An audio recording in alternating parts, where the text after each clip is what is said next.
Hello friends, hash vocals എന്ന YouTube ചാനലിലേക്ക് എല്ലാവർക്കും ഒരിക്കൽ കൂടി സ്വാഗതം. നമ്മുടെ ഫോണിലെ ബാറ്ററി ലൈഫിനെ കാര്യമായി തന്നെ ബാധിക്കുന്ന കുറച്ച് കാര്യങ്ങൾ നമ്മൾ ശ്രദ്ധിക്കാനുണ്ട്.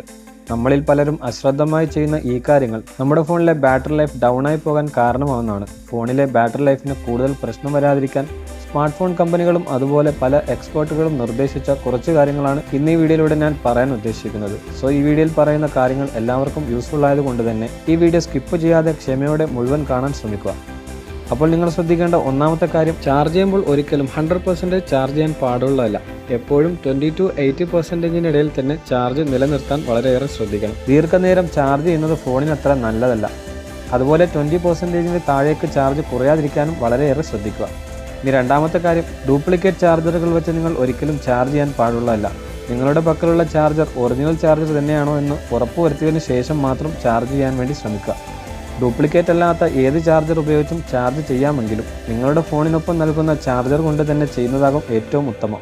കാരണം മറ്റ് ചാർജറുകൾ പലപ്പോഴും നിങ്ങളുടെ ഡിവൈസിനായി ഒപ്റ്റിമൈസ് ചെയ്യുന്നതല്ല. ഇനി മൂന്നാമത്തെ കാര്യം, ചാർജ് ചെയ്യുന്ന സമയത്ത് ഫോൺ ഓവർ ഹീറ്റായി കഴിഞ്ഞാൽ അപ്പോൾ തന്നെ ചാർജർ ഡിസ്കണക്ട് ചെയ്യുക. കുറച്ചു നേരം കഴിഞ്ഞ് ഫോണൊന്ന് കൂളായതിനു ശേഷം മാത്രം വീണ്ടും ചാർജർ കണക്ട് ചെയ്യുക. അങ്ങനെ ഇടവിട്ട് ചാർജ് ചെയ്യുന്നത് കൊണ്ട് യാതൊരു പ്രശ്നവും ഉണ്ടാകുന്നതല്ല. ഇനി നാലാമത്തെ കാര്യം, ചാർജ് ചെയ്യുന്ന സമയത്ത് ഫോൺ അമിതമായി ഹീറ്റിംഗ് ആകുന്ന രീതിയിൽ യൂസ് ചെയ്യാൻ പാടില്ല. അതായത് വീഡിയോ കാണാനോ അതുപോലെ ഗെയിം, ലൈവ് സ്ട്രീമിംഗ് പോലെയുള്ള ഓവർ ഹീറ്റിംഗ് ഉണ്ടാക്കുന്ന കാര്യങ്ങളൊന്നും തന്നെ ഫോൺ ചാർജിങ്ങിലായിരിക്കുന്ന സമയത്ത് ചെയ്യാൻ പാടില്ല. ഇനി അഞ്ചാമത്തെ കാര്യം, ചാർജ് ചെയ്യുന്ന സമയത്ത് ഫോൺ ഒരിക്കലും തുണി പോലെയുള്ള എന്തെങ്കിലും വസ്തു കൊണ്ട് മൂടി വെക്കാൻ പാടുള്ളതല്ല. എപ്പോഴും ഓപ്പൺ ആക്കി തന്നെ ചാർജ് ചെയ്യാൻ വളരെയേറെ ശ്രദ്ധിക്കുക.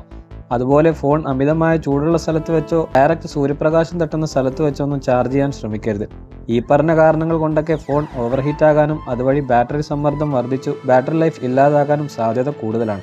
ഇനി ആറാമത്തെ കാര്യം, രാത്രിയിൽ ഉറങ്ങാൻ നേരം ചാർജർ കണക്ട് ചെയ്തുറങ്ങുകയും രാവിലെ എഴുന്നേൽക്കുമ്പോൾ ഡിസ്കണക്റ്റ് ആക്കുന്ന നിലപാടുള്ളവരാണെങ്കിൽ ഒരിക്കലും അങ്ങനെ ചെയ്യാതിരിക്കുക. പ്രത്യേകിച്ച് ഫാസ്റ്റ് ചാർജർ കൊണ്ടാണ് ചാർജ് ചെയ്യുന്നതെങ്കിൽ ഒരിക്കലും അങ്ങനെ ചെയ്യരുത്. ഇനി അഥവാ ഫാസ്റ്റ് ചാർജർ ഉപയോഗിച്ച് രാത്രിയിൽ ചാർജ് ചെയ്യുന്നുണ്ടെങ്കിൽ ഫോണിലെ സെറ്റിംഗ്സിൽ തന്നെ ഫാസ്റ്റ് ചാർജിങ് ഓപ്ഷൻ ഓഫ് ചെയ്യാനുള്ള ഓപ്ഷൻ ഉണ്ട്. അത് ഓഫ് ചെയ്ത് വെച്ചുകൊണ്ട് ചാർജ് ചെയ്താലും സ്ലോ ആയിട്ടേ ചാർജ് കയറുകയുള്ളൂ. എങ്ങനെയാണെങ്കിലും 85% മുകളിൽ ചാർജ് കയറാതെ സൂക്ഷിക്കുക. ഇനി ഏഴാമത്തെ കാര്യം, ഫാസ്റ്റ് ചാർജർ ഉപയോഗിച്ച് ചാർജ് ചെയ്യുന്നതിൽ യാതൊരു പ്രശ്നമില്ലെങ്കിലും ഏറ്റവും ബെറ്ററായ ഒരു ഓപ്ഷൻ നോർമൽ ചാർജർ ഉപയോഗിച്ച് സാവധാനത്തിൽ ചാർജ് ചെയ്യുന്നതാണ്. അത് ബാറ്ററി ലൈഫിനെ കൂട്ടാൻ തന്നെ കാരണമാകുന്നുണ്ട്. ഇനി എല്ലാവർക്കും ഉള്ളൊരു സംശയമാണ്, ഫോൺ ഇടയ്ക്കിടയ്ക്ക് ചാർജ് ചെയ്യുന്നത് നല്ലതാണോ എന്ന്. അങ്ങനെ ചെയ്യുന്നതിൽ പ്രശ്നമില്ല എന്ന് മാത്രമല്ല, അങ്ങനെ ചെയ്യാനാണ് എക്സ്പേർട്ടുകളൊക്കെ നിർദ്ദേശിക്കുന്നത് തന്നെ. അപ്പോൾ ഇത്രയും കാര്യങ്ങൾ ശ്രദ്ധിക്കുകയാണെങ്കിൽ ഉറപ്പായും നമുക്ക് ഫോണിൻ്റെ ബാറ്ററി ലൈഫ് വർദ്ധിപ്പിക്കാൻ സഹായകമാകുന്നതാണ്. അപ്പോൾ ഇത്രയും പറഞ്ഞ് ഇന്നത്തെ വീഡിയോയുടെ വൈൻഡപ്പ് ചെയ്യുകയാണ്. ഈ വീഡിയോ നിങ്ങൾക്ക് ഇഷ്ടമായെന്ന് വരുന്നു. ഇഷ്ടമായെങ്കിൽ ഒന്ന് ലൈക്ക് ചെയ്യുക. കൂടാതെ നിങ്ങളുടെ വിലയേറിയ അഭിപ്രായങ്ങളും നിർദ്ദേശങ്ങളും താഴെ കാണുന്ന കമൻറ്റ് ബോക്സിൽ രേഖപ്പെടുത്താനും മറക്കരുത്. അതുപോലെ ഈ ചാനൽ ആദ്യമായിട്ട് കാണുന്നവരാണെങ്കിൽ ചാനലൊന്ന് സബ്സ്ക്രൈബ് ചെയ്യുകയും തൊട്ടടുത്തുള്ള ബെല്ലൈക്കൺ കൂടി ഒന്ന് എനേബിൾ ചെയ്താൽ ഞാനിടുന്ന ഇതുപോലുള്ള യൂസ്ഫുൾ ആയിട്ടുള്ള പുതിയ വീഡിയോകളുടെ നോട്ടിഫിക്കേഷൻ നിങ്ങൾക്ക് അപ്പോൾ തന്നെ ലഭിക്കുന്നതായിരിക്കും. അപ്പോൾ പുതിയൊരു വീഡിയോയുമായിട്ട് വീണ്ടും വരുന്നതാണ്. അതുവരേക്കും എല്ലാവർക്കും ഒരിക്കൽ കൂടി ഗുഡ് ബൈ.